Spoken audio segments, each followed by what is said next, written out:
Nú ætlum við að skoða það sem heitir stallagerð eða línustallagerð og svo hins vegar ruddstallagerð eða ruddlínustallagerð.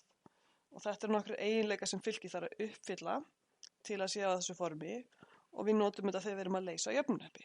Skulum skrifa upp hvað þarf að vera uppfyllt. Nú fylkir sagt vera af stallagerð eða línustallagerð ef það hefur eftirfarandi eiginleika. Fyrst til að segja línustallagerð heitir á ensku row echelon form.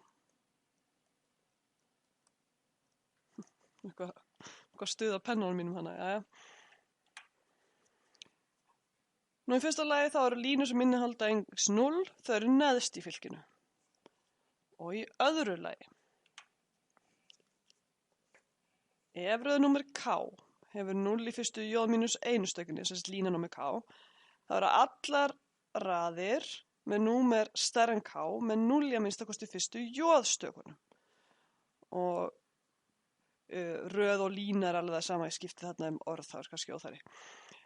Ok, þarna erum við að reyna að koma fylkinu á svona þríhyrningsform, það sé 0 fyrir neðan hornalínuna. Svo erum við með þriðja skilyrðið sem segir það er aðeins 0 fyrir neðan fyrsta stak sem er ekki 0 í hverju línu. Nú, þetta skilyrðið, þetta nummer 3, bætir í raun og engu við það sem stendur í 2. Við höfum þetta með bara til áhersluaukningar. En þetta hérna fyrsta stak sem er ekki 0 í hverju línu, við ætlum að kalla þetta leiðara. Og þegar hann er orðinn þannig að það er bara 0 fyrir neðan, þannig að þetta hérna skilyrðið er uppfyllt, þá köllum við þetta stak vendistuðul.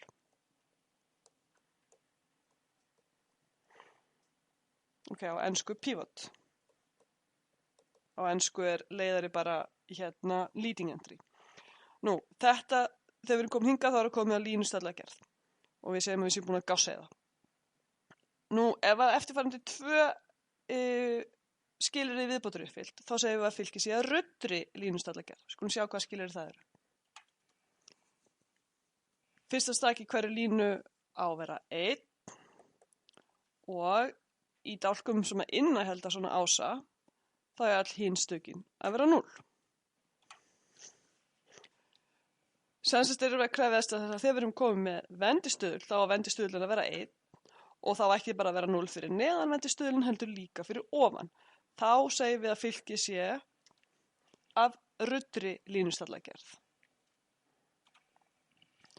Á ensku heitir ruddlínustallagerð reduced row echelon form og ef við þið pröfið að nota einhver forrit eins og MATLAB eða eitthvað slíkt til að gera þetta alltaf, kannski bera eitthvað saman við, þá notið REF fyrir línustallagerð, reduced echelon form, row echelon form og fyrir rudda línustallagerð RREF, reduced row echelon form. Og MATLAB eða Wolfram Alpha eitthvað slíkt skilur ábygglega þessar skipulegnir. Nú, við skulum pröfa að skoða dæmi. Þetta fylki hérna er að ruddri línustallagerð, séðu 0 línan er neðst og fyrsta stak sem ég hitti í hverju línu er 1 og þegar ég með svona 1 þá er í línunu sem hún er í dálkinu sem er í, þá er all hin stökin 0, bæði fyrir neðan hérna og bæði fyrir ofan og neðan þetta hérna stak. Séðu í þessari línu hérna er engin vendistuðl, all stökin eru 0. Annað dæmi. Hérna erum við með 1, 2, 3, 4 sinnum 1, 2, 3, 4, 5, 6, 7 fylki. Og þetta fylki er af ruddri línustallagerð.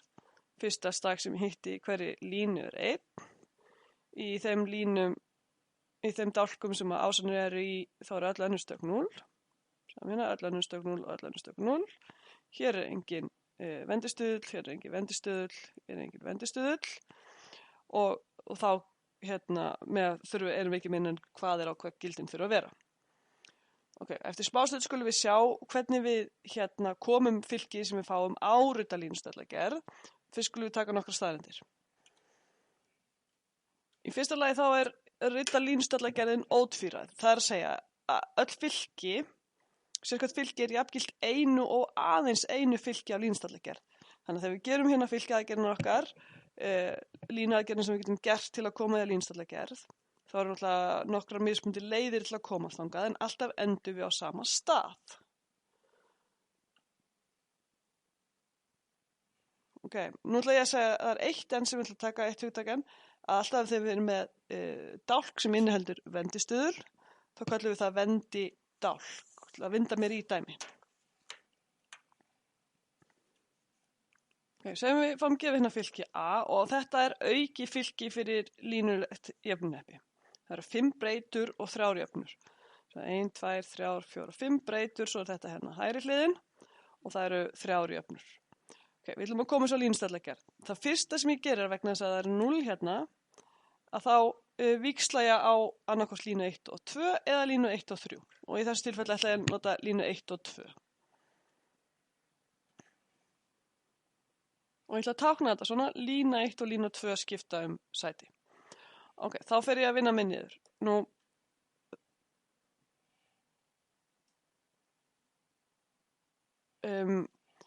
eins og ég segi, það hefði alveg geta sagt ég ætla að skipta á línu 1 og 3. Þá hefði þetta litið svona út. Lína 1 og lína 3 skipta sæti. Þá skipti ég einfaldlega á línu 1 og 3 í staðin fyrir 1 og 2. Pröfum að gera það bara. Þá er þriðja línan hérna efst. Önnur línan er bara á sama stað. Og fyrsta línan neðst.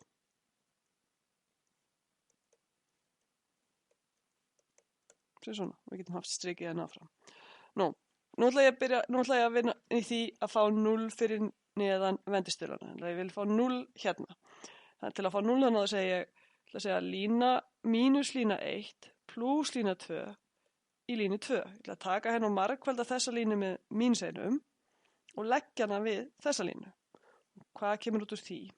Skulum sjá. Skrifum saman fylkina fyrir neðan. Efsta línan breytist ekki. Við erum bara að breyta einhverju línu 2. Lína 2 verður 0, 2, mínus 4, 4, 2 og mínus 6 og neðsta línan breytist ekki neitt. Ég sagði þess að tökum eitthvað dæmi. Ég sagði mínus lína 1 pluss lína 2 og ég fekk mínus 4. 8 mínus 12 verður mínus 4. Nú er ég komið 0 þarna undir þessum vendistöðli.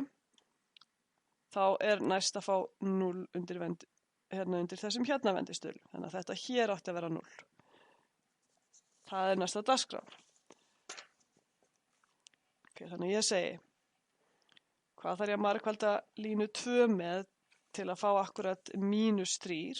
Ég þarf að segja mínus 3 aðrir sinnum lína 2 pluss lína 3 í línu 3. Og svo skrifum við niðurstöðuna hérna. Hefum þetta aftur í svörtu. Úps, tókst ekki. Þannig að efsta línan er 1. Önnur línan er 1. Og neðsta línan verður 0, 0. Og svo kemur enda líka 0 hér og 0 hér og 1 hér og 4 hér. Sér svona. Þetta fylki hérna eins og stendur, það er vendistuðull, vendistuðull og vendistuðull. Komið vendistuðull í alla línunar, það er 0 fyrir neðan vendistuðlana og hérna það sem það er hægt. Þannig að þetta þarna eru vendistuðlarnir og við erum komið með fylkið á stallagerð.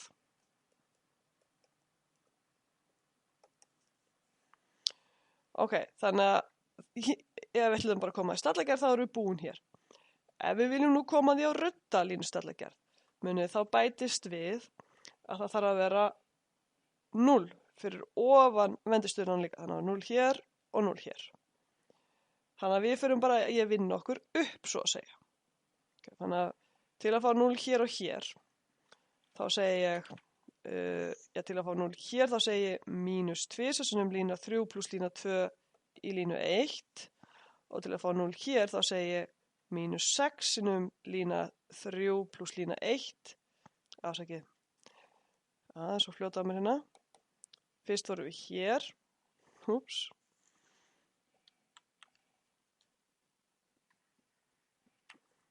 Reynum aftur. Fyrst ætlum við að vinna okkur hérna upp. Við segjum mínus 2 sinnum lína 3 pluss lína 2 í línu 2 að sjálfsögðu. og svo þegar ég vinn mig hingað þá segi ég -6 sinnum lína 3 pluss lína 1 í línu 1. Og ég ætla að skrifa niðurstöðuna þegar ég er búin að gera báðar þessar aðgerðir. Ok, þannig að nú er komið 0 fyrir ofan þennan vendistuðul, þá fer ég að vinna í þessum hér og áður en ég vinn mig upp þá ætla ég að muna að hver einsti vendistuðull á líka að vera 1. Þannig að ég ætla að byrja á því að deila hérna með 2 í línu 2. Það segi hálfur sinnum lína 2 í línu 2.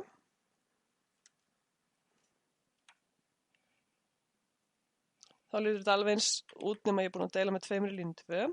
Og svo ætla ég að vinna mig upp, ég ætla að vinna í þessum hér, ég segi 9 sinnum lína 2 pluss lína 1 í línu 1. Og þá fæ ég fylkið 3, 0. Og svo -6, 9, 0 og -72 og línur 2 og 3 eru alveg eins og það voru. Nú erum við nálægt í að vera að koma með þetta á rudalínustuðlagerð. Eina sem við eftir er að allir munið leiðarnir, allir vendistuðlanir verða að vera 1, þannig að þessi hér þarf að vera 1. Þannig að ég segi lína 1, margölduð með 1/3 í línu 1 og þá erum við komin með þetta.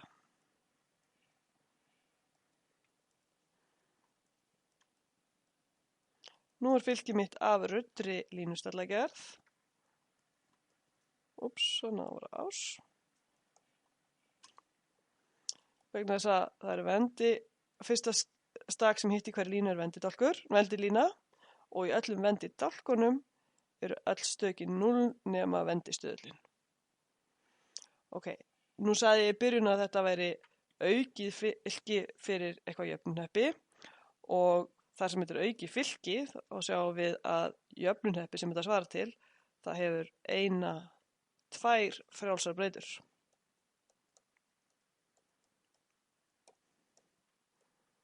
Það er sem sagt óendanlega margar lausnir fyrir þetta jöfnuhneppi. Og hvernig vitið það eru frjálsar breytur? Vegna þess að þessi 2 dálkar eru ekki vendidálkar og það er þá frjálsar breytur sem svara til þessar vendidálkar.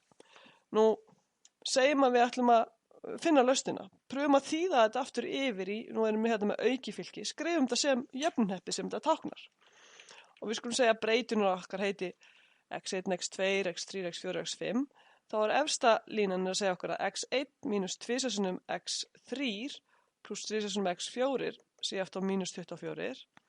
Og línan nummer 2 er að segja okkur að x2 mínus 2 sinnum x3 pluss 2 sinnum x4 sé aftur á -7. Og lína 3 er að segja okkur að x5 sé jafnt og 4. Þannig að við sjáum að hérna get ég einangra x1 og skrifað x1 sem fall af x3 og x4. Og x2 get ég skrifað hérna sem fall af x3 og x4. Og svo x3 og x4, þetta eru frjálsar breytur og x5 er alltaf 4 í þessu dæmi.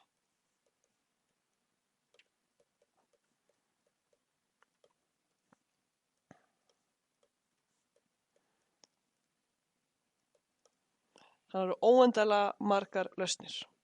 Fyrir hvert x3 og x4 sem við veljum okkur, þá fáum við einhverja lausn á jöfnuhneppinu. Nú, aðeins til að við erum alltaf að spá í hvenær er til lausn og hvenær er bara til ein lausn. Við veitum að þessi 3 möguleikar, ein lausn, margar lausnir, engin lausn. Skulum setja þessu upp svona bara, svona tjekklista.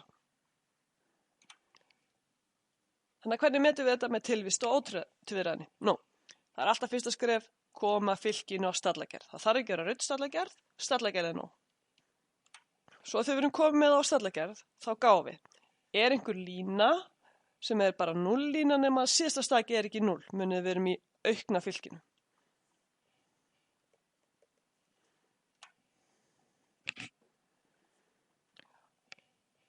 Ég ætla að skrifa í aukna fylkinu. Nú, ef svarið við þessari spurningu er já, þá vitum við að það er ekki til nein lausn.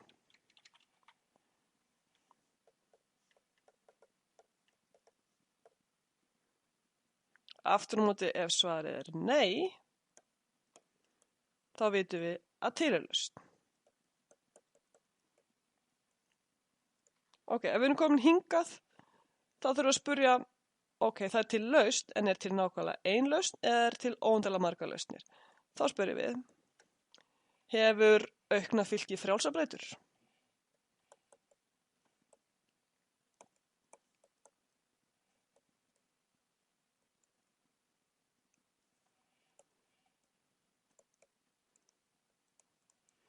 Og ef svarið við þeirri spurningu er nei,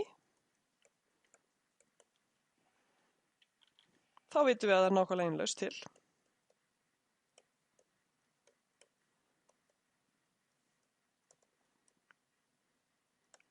En ef svarið aftur á móti er já, þá vitum við að það eru óendanlega margar lausnir.